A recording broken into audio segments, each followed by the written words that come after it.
Your mind holds a secret power, a fundamental operating system that you may not even know you possess. Your brain is not a passive recorder of reality. It is a relentless, tireless architect. It is constantly proving you right about everything you believe, about your potential, about your limitations, about your worth, about your world. Think about that profound truth for a moment. This isn't just self-help platitude. It is the perfect convergence of ancient spiritual wisdom and cutting-edge neuroscience. Both disciplines reveal the same astonishing truth. Belief is not merely wishful thinking. It is the actual, tangible, physiological wiring of your future reality. Beyond the visible world of effort and action, there is an invisible, inexorable force. A principle that governs success, failure, joy, and sorrow. We call it the law of belief. Define it simply. The mind is designed to attract, amplify, and execute evidence that confirms what it accepts as true. In scientific terms, this is a function of perception. In spiritual terms, it is the definition of faith. The two are not in conflict.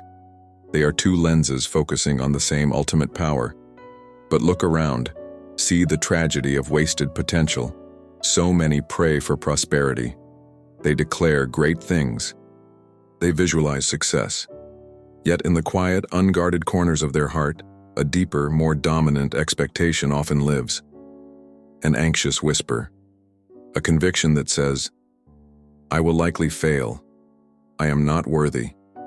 It won't happen for me. This subconscious expectation is the true driver. It is the belief that overrides the prayer. It is the shadow that blocks the light. The power of alignment is revealed in the ancient text of Mark 11:24, a direct instruction for using this law. Whatever you ask in prayer, believe that you have received it, and it will be yours. It does not say hope to receive it. It commands the state of already received, the state of conviction. It demands faith to precede the physical fact. This is the blueprint.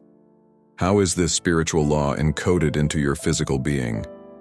Through three powerful neurological mechanisms. Deep within your brainstem resides a filter, the Reticular Activating System, or the RAS. Consider it the gatekeeper of your consciousness. Right now, billions of bits of information are assaulting your senses, sounds, sights, textures. The RAS must filter this chaos down to a manageable few pieces. And what determines what gets through the gate?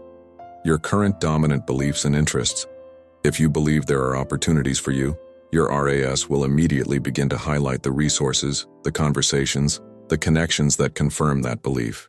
If you believe the economy is stagnant and life is a constant struggle, your RAS will obediently illuminate every news story, every disappointment, every closed door that validates your despair. Your brain is a spotlight, and your belief is the switch. It does not invent the opportunity or the crisis. It simply illuminates what your current mental programming demands to see. Every thought you think is an electrical impulse. Every emotion you feel is a chemical reaction. And when you repeat a thought, a conviction, a belief, you are physically strengthening the neural circuit associated with it. This is neuroplasticity, the brain's astonishing ability to reorganize itself. We are not born with fixed pathways. We are constantly, day by day, moment by moment, laying down the mental tracks of our future.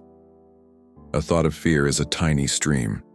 Repeated worry turns it into a rushing river. Repeated faith turns it into a mighty, unshakable highway. Finally, the mind's innate desire for mental consistency.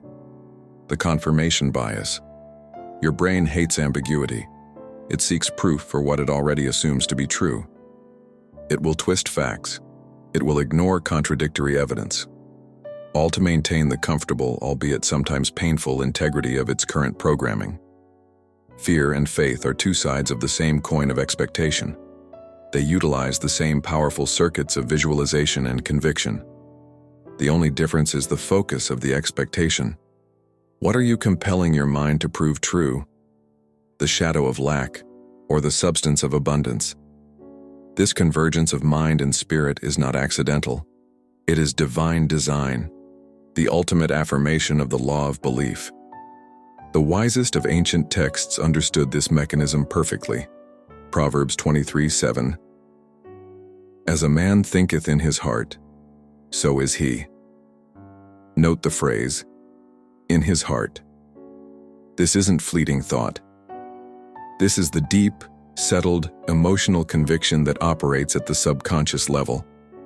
It is the master programming, and whatever that programming dictates, the man becomes, and the essential spiritual definition of the law found in Hebrews 11:1. Faith is the substance of things hoped for, the evidence of things not seen. Let us unpack that word, substance. Faith isn't a vague feeling. It is the material upon which your reality is built. It's what gives shape and form to an unseen desire. Let us unpack the word, evidence. Faith is literally the proof that you present to your own mind. You are giving your brain the evidence it needs to begin the work of confirmation. You are commanding your RAS to find the solution. You are initiating neuroplasticity to carve the pathway. Your mind confirms what your mouth declares. Your faith forms what your eyes will one day see. This is the great work of alignment. The spiritual law meets the brain's design. It requires more than praying with your lips. It requires believing with your heart and mind. It requires unifying the conscious petition with the subconscious expectation. When they align, the power is released, the system is perfect. But the human being is often prone to internal conflict. And this is where the law of belief is sabotaged. By doubt. Doubt is not a lack of effort. Doubt is a mixed signal. It is the conscious mind reaching for greatness while the subconscious mind clutches a core belief of unworthiness.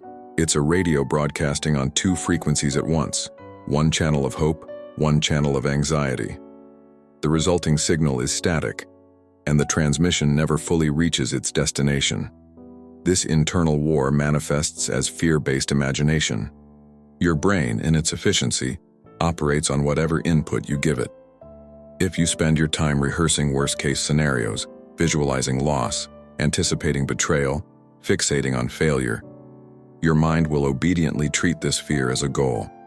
It will begin to flood your system with negative proof loops. It will search for evidence of the impending disaster, and it will find it. Faith isn't the absence of doubt. Faith is the conscious choice of focus despite the doubt. It is retraining your perception to dwell on the promise, not the problem. The dangers of double-mindedness are clear. James 1:6-8 warns with striking imagery. The one who doubts is like a wave of the sea, driven and tossed by the wind. For that person should not expect to receive anything from the Lord. He is a double-minded man, unstable in all his ways. Think of the energy expenditure. Doubt divides the brain's energy. It is a war waged within, burning precious resources. Faith unifies it. It channels all your mental, emotional, and spiritual energy toward a singular, clear, and powerful objective. Faith is efficiency. Doubt is paralysis. The question then is practical. How do we train our brain to agree with our faith? How do we intentionally synchronize this powerful system? Align the RAS to opportunity. Begin with expectancy. If you believe the answer is coming, your RAS will begin to notice the people, the articles, the chance encounters that are the physical mechanism of the answer. You will suddenly see the opportunity that has always been standing right next to you, but was previously invisible. Strengthen expectancy circuits. Prayer and gratitude are not just moral acts. They are neurochemical tools. Prayer is the practice of deep concentration on the desired reality. Gratitude is the chemical confirmation that something good has already happened. By practicing gratitude for what is to come, you release dopamine and serotonin, strengthening the positive neural pathways and deepening the conviction that your answer is inevitable. 3. Activate auditory feedback. Loop-speaking declarations aloud is a powerful act of neurological conviction. When your own ears hear your voice, your deepest self, speak a truth of faith, it bypasses the analytical mind and implants the conviction deeper into the subconscious. This is why Romans 10:17 states, "Faith comes by hearing, and hearing by the word of God." Hearing the promise constantly, from an external source, and most powerfully from your own mouth, is the continuous input required to sustain the neural pathway. The daily practice of training the law of belief. To make this practical, commit to these 3 daily disciplines. Speak faith, not fear. Replace the statement of lack with the statement of truth. When the fear thought appears, counter it immediately with the promise.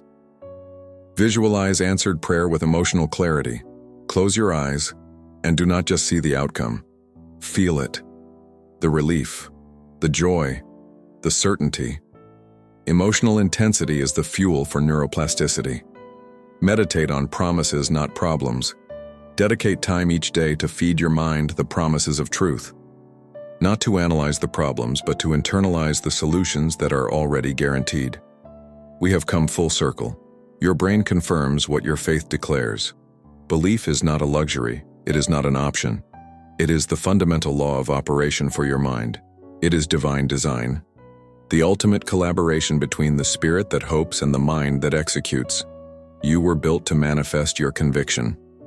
The greatest act of faith you can perform today is to bring your thoughts into agreement with the highest truth. To unify your focus, to settle the matter in your heart. We have journeyed from the pages of ancient wisdom to the deepest recesses of the human mind. The revelation is clear. Your brain confirms what your faith declares. This isn't coincidence. It is not magic.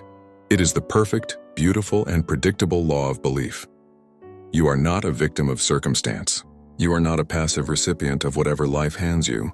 You are the operator of the most powerful confirmation system in the known universe, and the only thing determining its output is the program you choose to install. Today, you have a choice: to continue sending out the divided signal of doubt, which fragments your power and confirms your fears, or to unify your mind and your spirit, to present the evidence of things not seen, and to watch as your brain, the faithful servant, begins the work of bringing that unseen substance into the visible realm. The time for passive wishing is over. The time for disciplined, powerful, intentional belief is now. If this revelation has struck a chord deep within you, if it has connected the dots between your spiritual truth and your daily struggles, then I invite you to make a commitment right now, a commitment to sustained growth, to consistent knowledge, and to the mastery of your own mind.